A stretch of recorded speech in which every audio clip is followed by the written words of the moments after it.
Comumente se fala o que ao desencarnarmos, desejamos ir para o céu e não passarmos nem raspando pelo inferno. Chico Xavier, com a sua visão mediúnica, capaz de descortinar a realidade que nos aguarda. Além da morte, esclarece que, na verdade, céu, inferno e purgatório principiam dentro de nós mesmos. A nossa condição interior, fruto da somatória de nossos atos, pensamentos, palavras, que se constituirá no passaporte, que nos conduzirá a regiões de luz ou regiões de dor e sofrimento. Se eu fiz o bem em meu caminho, esse mesmo bem carimba meu passaporte e acesso às moradas felizes. Por isto, a explicação de Chico quanto à alegria do bem praticado ser o alicerce do céu. Se todavia a maioria de minhas condutas incline-o para a negatividade no pensar, no falar, no agir, acabei mudando a rota do avião, que poderia me levar ao céu e que agora terá de fazer um pouso forçado nas regiões de sofrimento, onde transitam os que cometiram o bem que poderiam ter feito. Mesmo assim, ninguém precisa esperar pela morte para saber se entrará no céu ou se estagiará nas regiões de dor. Hoje mesmo, já estando vivenciando essa experiência, sentindo desde agora as alegrias da luz ou a tristeza das trevas. Como o nosso avião ainda não partiu, ainda dá tempo de mudar a rota do destino. Não é mesmo? O bem está ao nosso alcance agora mesmo. Obrigado.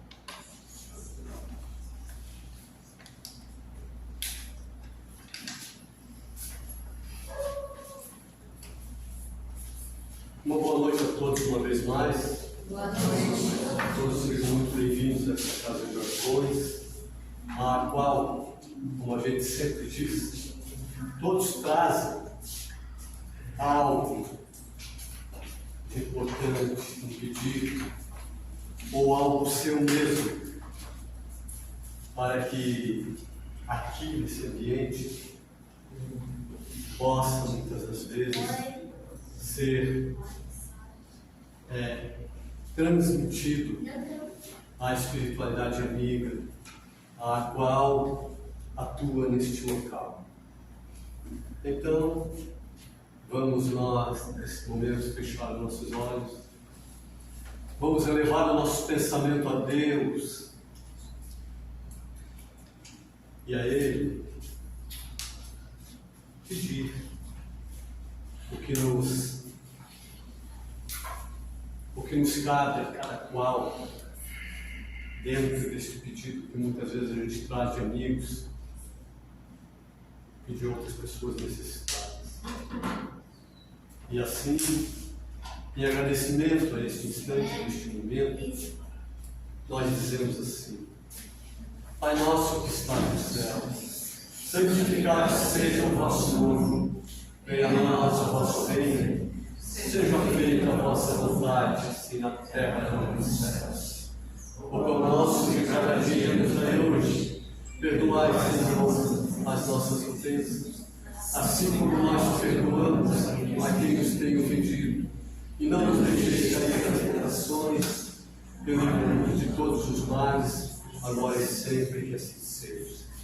Desta forma, então, agradecemos a espiritualidade amiga, a nossa Mãe Maria de Nazaré e a Jesus, que é a ponte que nos leva ao Pai.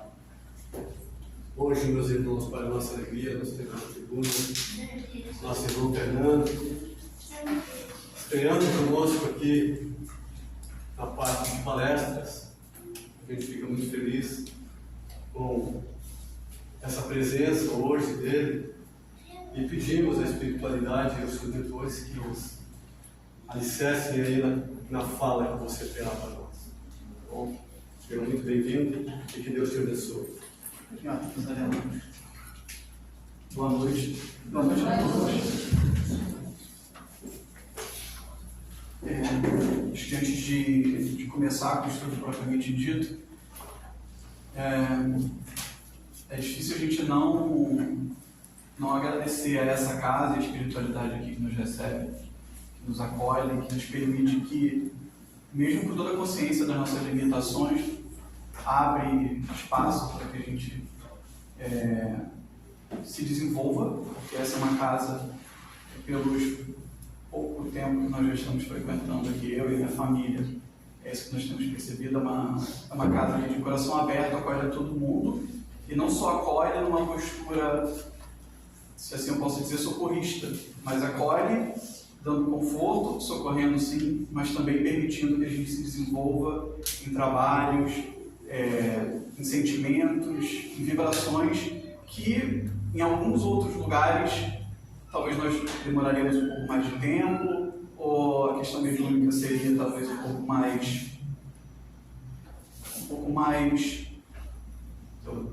pescar uma palavra aqui mais caridosa para falar, mas a questão mediúnica seria um pouco mais demorada de se desenvolver. E o que eu acho mais fantástico aqui no núcleo espírita é o quanto que a gente naturaliza a mediunidade, que é algo que quando a gente vai para a literatura, que quando a gente vai lá nos primórdios do que Kardec falava, de fato deveria ser naturalizado, mas infelizmente nem sempre é. Em alguns lugares, alguns dons mediúnicos, digamos assim, eles são reservados para alguns tipos de médiuns, e aqui eu não sinto isso. A gente sempre ficou muito à vontade dentro dessa casa. Todos os médiuns sempre tiveram aqui a oportunidade, e aí eu falo coisa das médiuns, né, de se manifestar, de se colocar, de colocar a sua experiência com a mediunidade, e isso naturaliza, isso normaliza tudo, né? E eu acho que parte desse trabalho também que a gente está fazendo aqui, do nosso lado, em estar palestrando pela primeira vez aqui no centro, tem muito a ver com isso.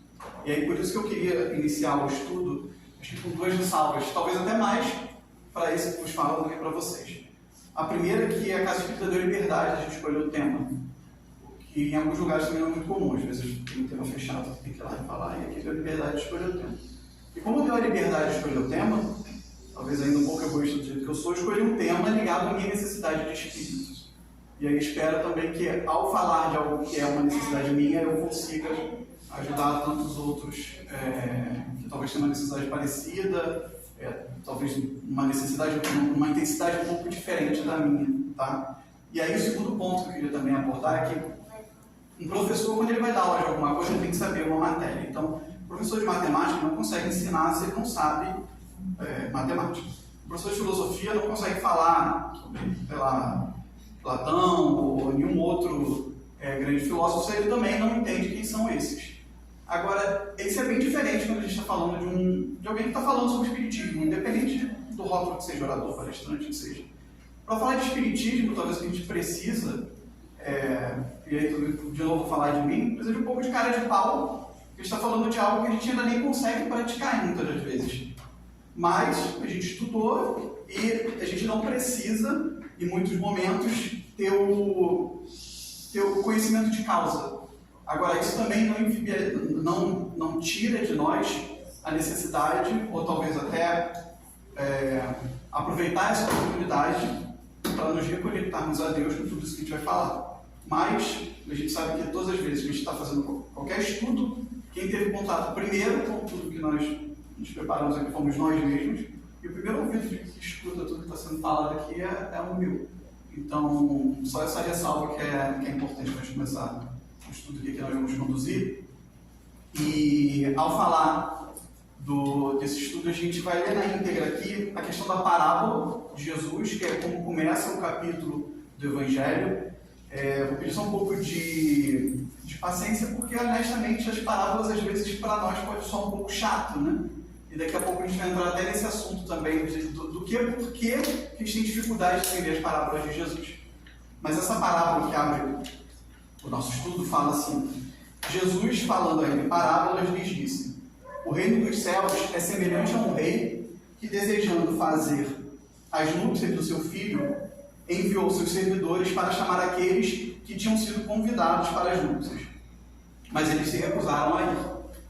O rei ainda enviou outros servidores com ordem de dizer da sua parte aos convidados: preparei meu banquete, fiz matar meus bois e tudo que havia feito engordar. Tudo está pronto, vinde às bodas. Eles, porém, desprezaram o convite. E se foram, um à casa de campo, outro para o seu negócio. Os outros se apoderaram dos seus servidores e os mataram, após lhes terem feito muitos ultrajes. O rei, sabendo disso, encheu-se de cólera e, enviando seus soldados, exterminou os assassinos e queimou a cidade deles. Então o rei disse aos servidores: o banquete das núpcias está pronto, mas os que para ela foram chamados não eram dignos dela. Ide, pois, às encruzilhadas e chamai para as núpcias todos aqueles que encontrardes. Seus servidores então foram para as ruas e trouxeram todos os que iam encontrando, bons e maus. E a sala do banquete das núpcias ficou cheia de pessoas que se sentaram à mesa. Em seguida, o rei entrou para ver os que estavam à mesa. Percebendo um homem que não estava vestido com a roupa nupcial, disse: meu amigo, como entrastes aqui sem ter a roupa nupcial? Mas o homem permaneceu calado. Então o rei disse à sua gente: atai suas mãos e seus pés e lançai-o nas trevas exteriores. Lá haverá pranto e ranger de dentes, pois muitos são chamados e poucos escolhidos. Está em Marcos, capítulo 22, versículo de 1 a 14. Antes da gente chegar comentando sobre a parábola, até porque Kardec já interpreta ela para a gente no Evangelho, fiquei pensando por que às vezes a gente acha a parábola chata? E será que a gente não acha a parábola chata porque a gente tem dificuldade de entender as parábolas de Jesus? Mas ao mesmo tempo que na hora que nós preparamos esse estudo, nós pensávamos sobre isso, outra coisa também que vinha na mente era que não fazia sentido a gente não entender a parábola, porque Jesus não era uma figura elitista. Ele não falava para a elite da época, ele falava para os simples. Então, provavelmente, a parábola que ele falava aqui, as pessoas simples entendiam. Por que a gente não entende? Daí, a gente começou a pensar um pouco que, primeiro, que já se passaram 2000 anos, 2023 anos desde a vida de Jesus. Segundo, que Jesus falou isso, não falou no Brasil, ele falou numa outra região, era uma outra geografia. O Brasil na época não tinha sido nem descoberto ainda, já estava povoado, né? Não sabe, mas ainda não tinha sido descoberto. E terceiro, que tem todo um contexto cultural que a gente não faz parte mais dele. Diferente hoje em dia, se Jesus talvez hoje em dia gravaria um vídeo no Instagram, a gente teria fácil o que ele fala. Mas naquela época, com parábolas, era difícil, é difícil hoje para a gente entender. Mas provavelmente naquele contexto era fácil. E tão fácil quanto hoje em dia, com as nossas crianças, a gente conta a historinha quando eles têm algum tipo de dificuldade, para ajudá-los a superar naquele nível de entendimento que eles têm, né? Então, quando a gente tem um filho que tem medo de determinadas coisas, a gente conta a historinha e fala que o lobo mau não vai pegar o porquinho porque ele trabalhou, construiu a casinha dele da maneira certa e tal. A criança entende, a gente entende. E talvez fosse assim as parábolas de Jesus naquela época. Mas graças a Kardec a gente consegue entender que ele pega aquela parábola e destrincha para a gente. E ele já começa até falando isso. Que Jesus falava por parábolas e muitas das vezes as pessoas ridicularizam essas parábolas. Mas o objetivo era facilitar o aprendizado para os primeiros cristãos. E quando o rei envia algumas pessoas, né, para falar e convidar as pessoas, para convidar outros para as núpcias, Kardec fala quem eram os que o rei enviava para falar e divulgar e convidar para as núpcias. Eram os profetas da época. E quem eram os primeiros convidados, que inclusive mataram os profetas, eram os hebreus. Mas a história também ela vai além, e graças a Deus ela fica mais perto da gente, porque tem um trecho que fala assim: o rei, vendo tudo isso, mandou convidar todos aqueles que se encontravam nas encruzilhadas, bons e maus. E aí fica melhor, porque aí esses somos nós. Ele mandou chamar todo mundo, mandou chamar bom e mau. Então a gente está nesse bolo e a gente foi convidado por Jesus. Agora, alguns convidados não foram e alegavam coisas que estavam nos campos ou estavam nos negócios, que em alguns momentos somos nós quando damos nossas desculpas. E acho que até para colocar logo no início do nosso estudo, que o objetivo aqui não é a gente estudando ou interpretando isso, trazer culpa. Porque eu acho que tudo que a gente não precisa de mais culpa. A gente já sabe gerar bastante culpa para nós mesmos. Então, tudo que a gente vai precisar é de uma outra pessoa já imputando mais culpa na gente do que a gente já tem. Mas é um convite sincero para nós refletirmos, para nós sabermos o quanto que nós estamos aproveitando tudo que nós recebemos. Da mesma forma que a gente abriu aqui o estudo falando das oportunidades que a casa nos dá, não significa também que a gente precisa ir na casa 7 vezes por semana. Muitas das vezes a gente só tem um dia por semana para vir, porque nós temos outras obrigações. E tudo bem, se a gente vier um dia na semana, mas estiver aqui de corpo e alma, né? Ok. Em alguns casos a gente está só de alma. Né? Então não está mais nem com um corpo, mas ok, desde que a gente entenda que essa é a nossa. É o que a gente consegue dar naquele momento. Mas a gente precisa também ser muito honesto com o que a gente pode oferecer. E tem um grande espírito que chegou a conhecer Kardec, mas nasceu pouco depois de Kardec, e que eu tenho uma grande admiração desde o momento que tive contato com as suas obras. Em alguns momentos não é gestão falada, não é espírita, mas é Leon Denis.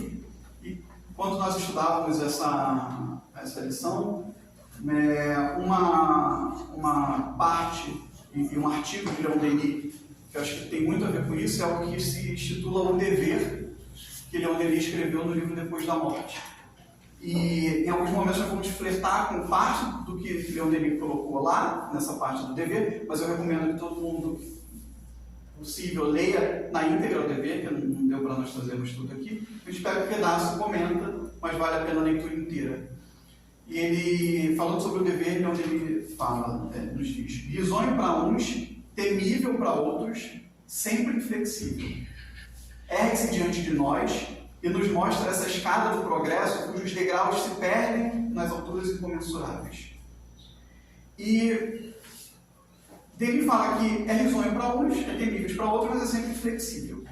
E como que, para quem que talvez os deveres foram risonhos? Era um questionamento que ficou muito forte na nossa cabeça. Quem que consegue ter como dever, ter um dever e levar de boa? Porque muitas vezes a gente não lava nem a louça, né, gente? Então, como é que quem eram os espíritos que tocavam de boa esse dever que é inflexível? E daí, um que inclusive era um espírito muito afim, muito próximo a Leon Denis, que é Joana d'Arc, foi um desses espíritos. E aí, o interessante é reparar que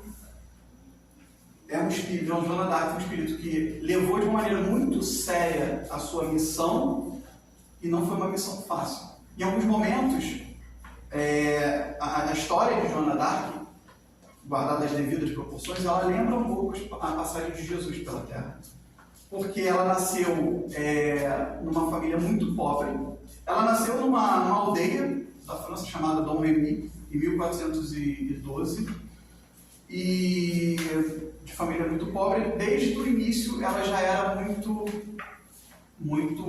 apaixonada pelo dever, porque ela ajudava os pais nas tarefas rurais.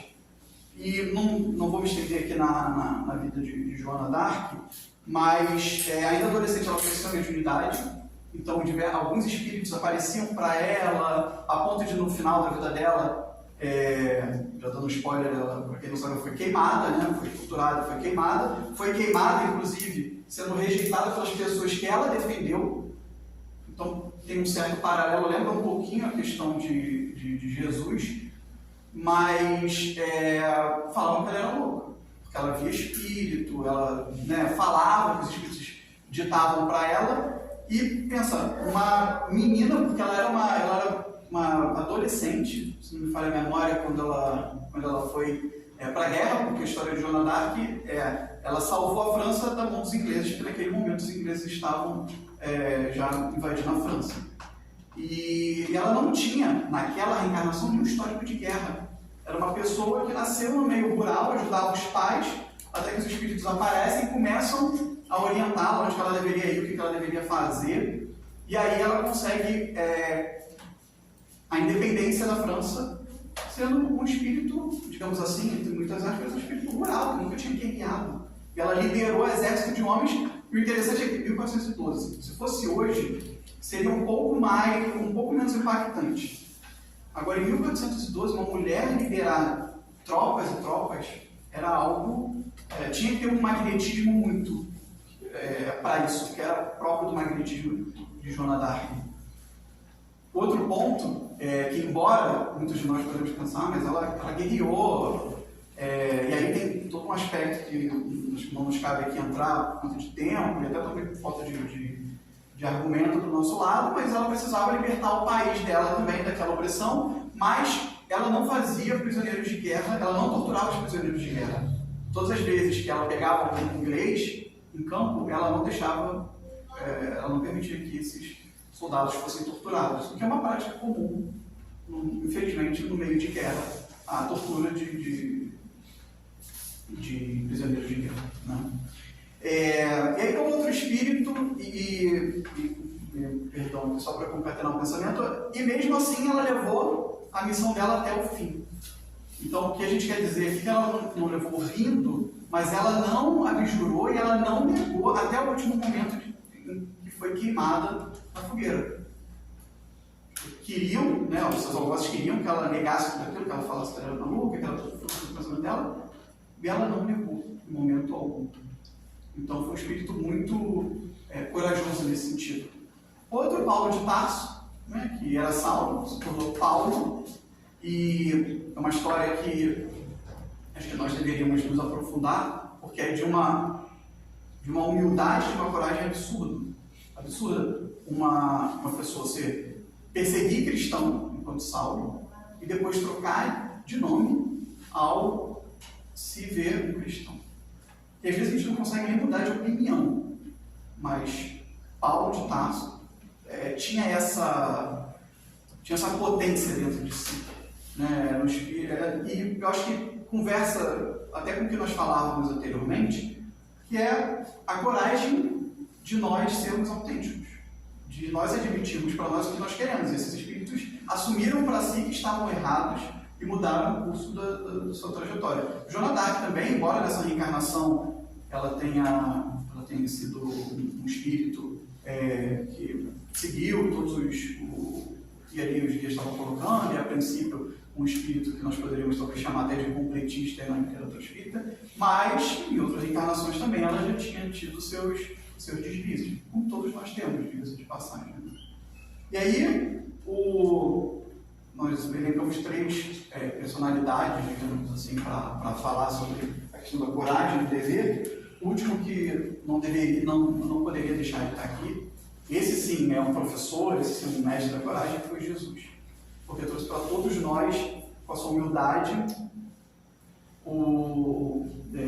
e a sua vida, literalmente dedicou a sua vida para nos ensinar como nós deveríamos nos portar, sabendo do que ia acontecer. Então, sabia tudo o que ia acontecer e tinha coragem de ser quem ele era, sem também abjurar, sem negar e ajudando, até o último instante da sua vida. Mas, será que nós não temos próximos de nós também pessoas, e até situações mais recentes que retratam isso? Eu acho que esse é um olhar muito interessante de termos e de ficarmos procurando sempre que nós estivermos estudando a doutrina espírita, porque o estudo da doutrina espírita não deveria ser algo também que nós fazemos dentro da casa espírita e depois dentro de casa a gente desconecta. Ou que a gente estuda dentro de casa o livro espírita e quando a gente pega um noticiário a gente não tenta fazer nenhum vínculo. Eu acho que isso é talvez ler a doutrina espírita, talvez não seja nem estudar. Estudar é pegar a doutrina espírita e a gente tentar fazer links com o que a gente está estudando com o nosso dia a dia. E essa semana nós estávamos em casa vendo alguns vídeos sobre, infelizmente, o que aconteceu na manhã de 11 de setembro de 2001, né, quando 19 sequestradores assumiram o controle de 4 aviões lá nos Estados Unidos. E 2 desses aviões, um da American Airlines, outro da United Airlines, eles colidiram com as Torres Gêmeas lá em Manhattan, em Nova York. E foi uma situação de muito impacto, de muita dor, principalmente para nós que presenciamos isso no noticiário na época. Tanto que tem uma coisa muito interessante que o pessoal comenta, e todos nós sabemos onde nós estávamos no exato momento que a gente viu essa reportagem, tamanho choque emocional que causa em todos nós. Agora, em meio a tanta desgraça, né, em tanta dor, digamos assim, não faltaram exemplos de criaturas cumprindo o seu dever e tentando minimizar a dor dos outros em muitos momentos dando a própria vida. E alguns desses eram os próprios bombeiros que estavam lá na situação. Nossa, o relógio não para, né? Eu já tinha 10% do YouTube aqui. Muitos desses eram os bombeiros. E na reportagem que nós tínhamos visto, uma coisa interessante que haviam trazido era: vamos reparar que os bombeiros nunca tinham sido treinados para essa situação.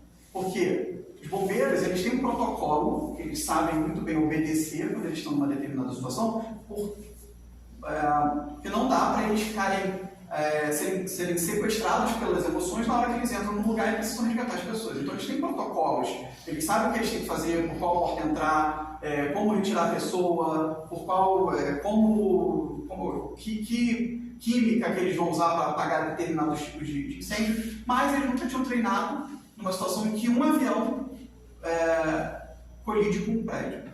E até muito pior, eles nunca tinham sido treinados numa situação em que 2 aviões colidem com 2 prédios. Foi o que aconteceu. E muitos desses foram ao encontro daquelas pessoas e tentaram resgatar, e aí perderam as suas vidas.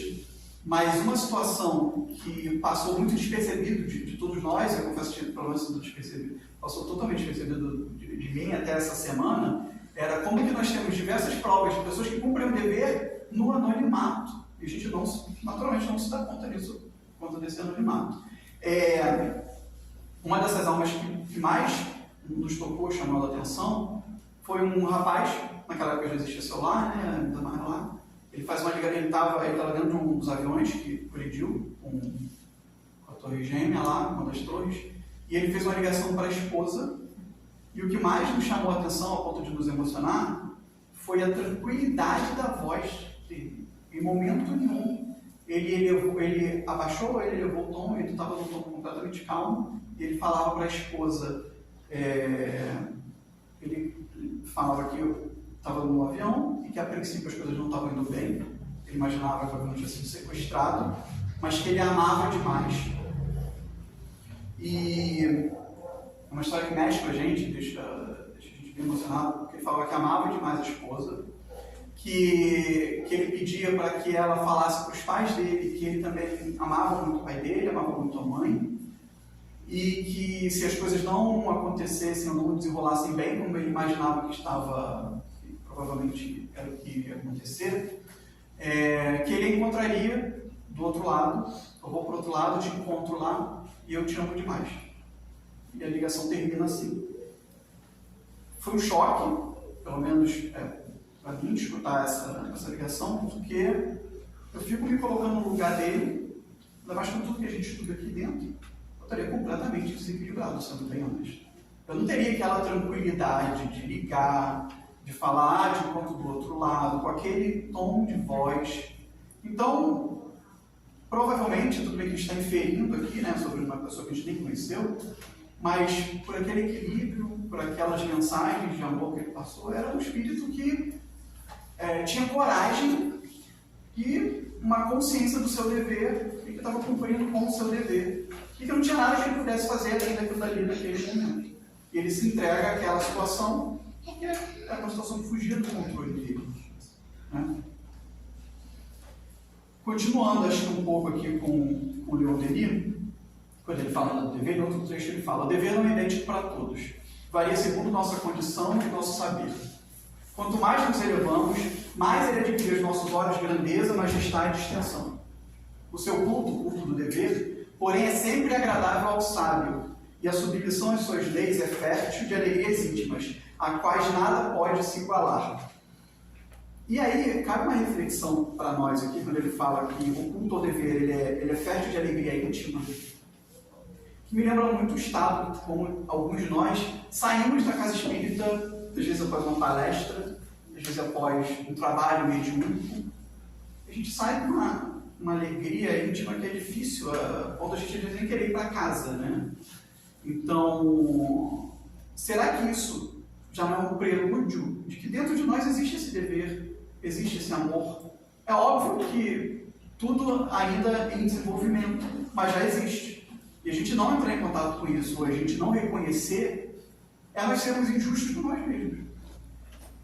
É nós estarmos vindo numa casa espírita achando que a casa espírita tem muito a acrescentar, para a gente de fato tem, mas como se fosse externo, como se fosse a casa espírita vai colocar dentro da gente. Não, a casa espírita vai ajudar a nós despertarmos em nós aquilo que nós já temos. Agora, um outro ponto também interessante é que o sentimento de amor, quando a gente está na casa espírita, normalmente a gente ama muito. Né? A gente consegue abraçar até quem votou num presidente diferente, a gente consegue abraçar quem tem uma opinião contrária totalmente à nossa. E aí, por quê?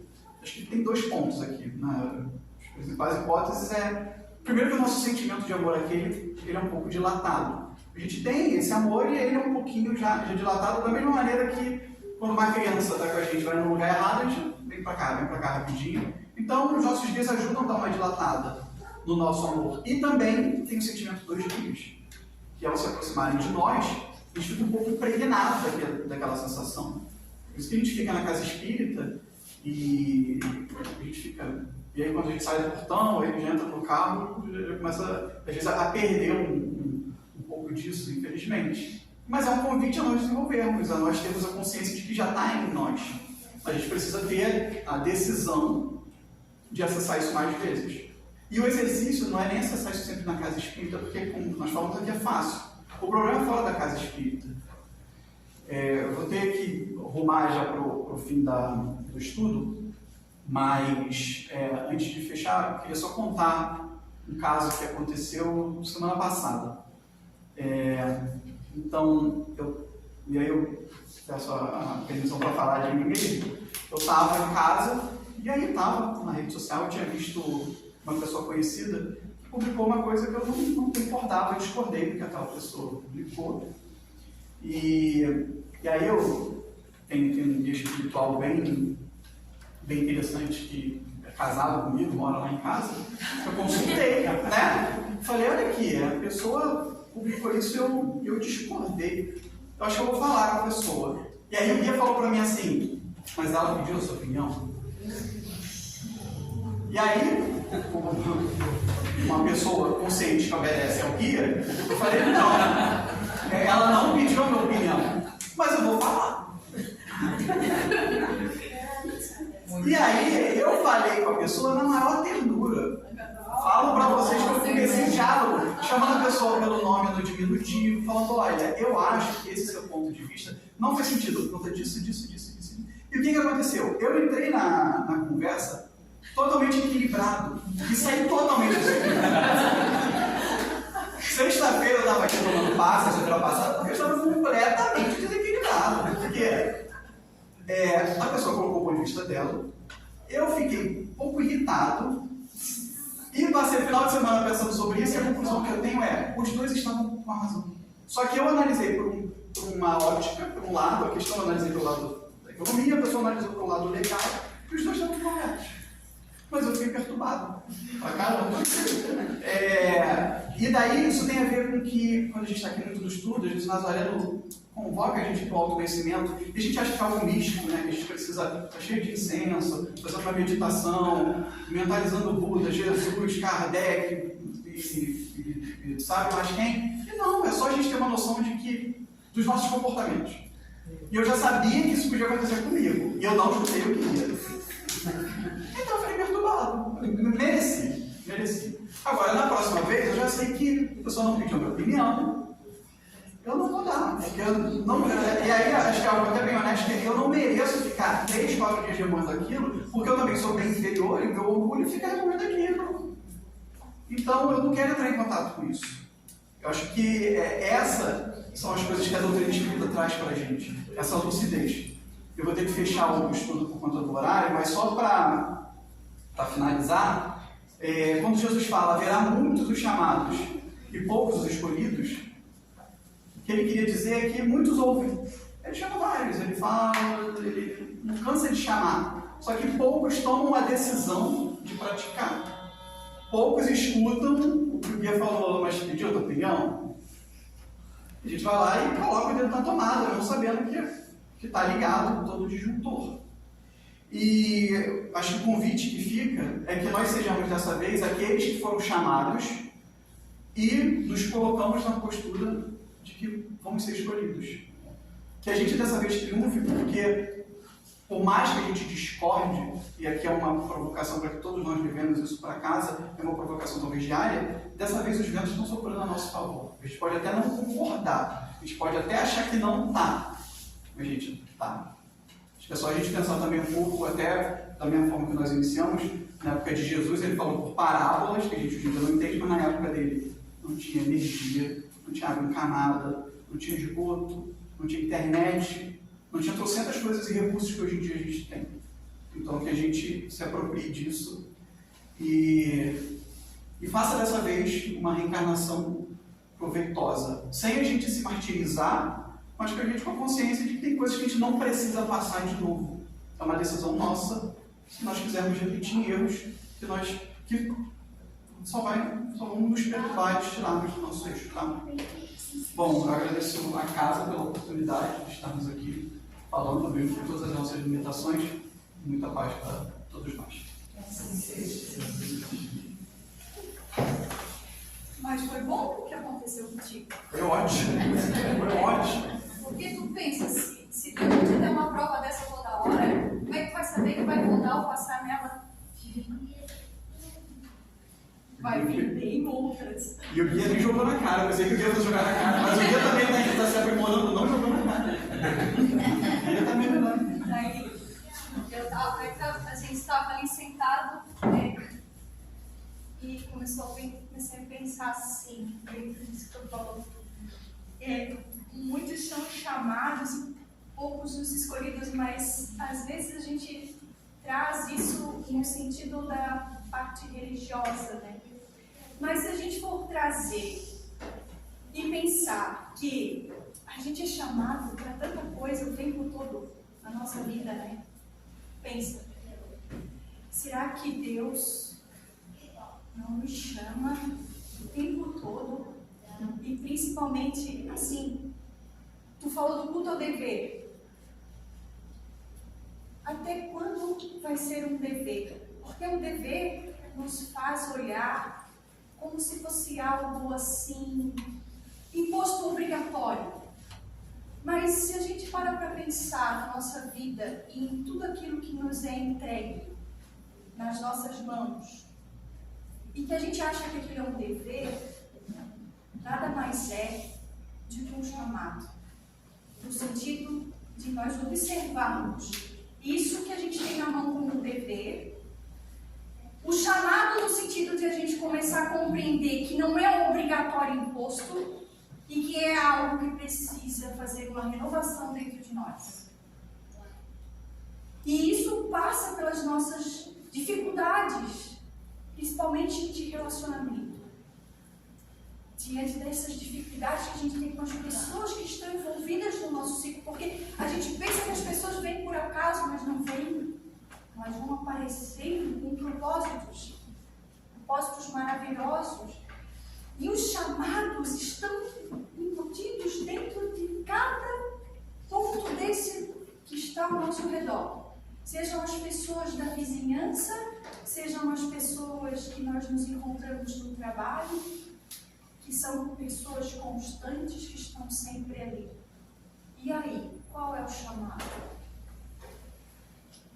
Até quando a gente vai achar que é um dever, que não é algo que nos eleva, e que está ali propositalmente para que a gente reflita, enxergue aquilo que você falou agora no final, tenha consciência de si mesmo para poder analisar o jeito que a gente faz as coisas, o jeito que a gente pensa.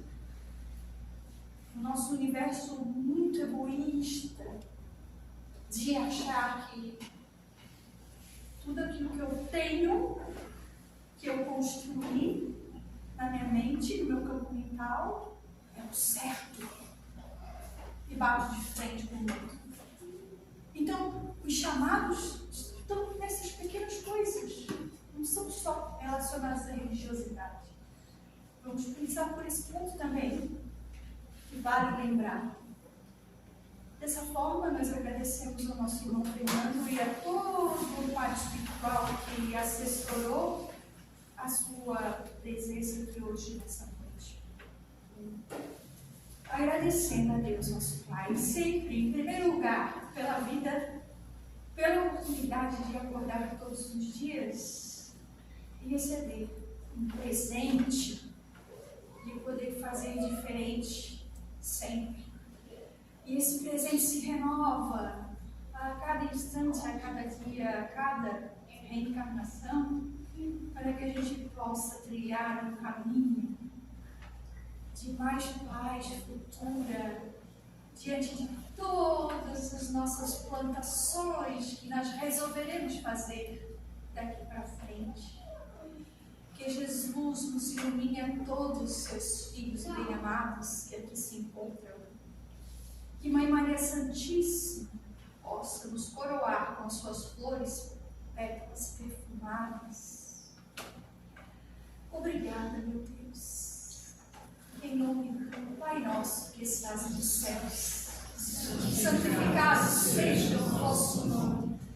Venha a nós o vosso reino. Seja feita a vossa vontade, assim na terra como nos céus. O pão nosso de cada dia nos dai hoje. Perdoai as nossas ofensas, assim como nós perdoamos a quem nos tem ofendido. E não nos deixeis cair em tentações, mas livrai-nos de todo mal, e que assim seja. E com esta prece damos por encerrada a sessão de palestras doutrinárias da noite de hoje. Pedindo a todos que fiquem em seus bancos e serão chamados por ordem de bancos. De preferência em silêncio para que não atrapalhe o passe.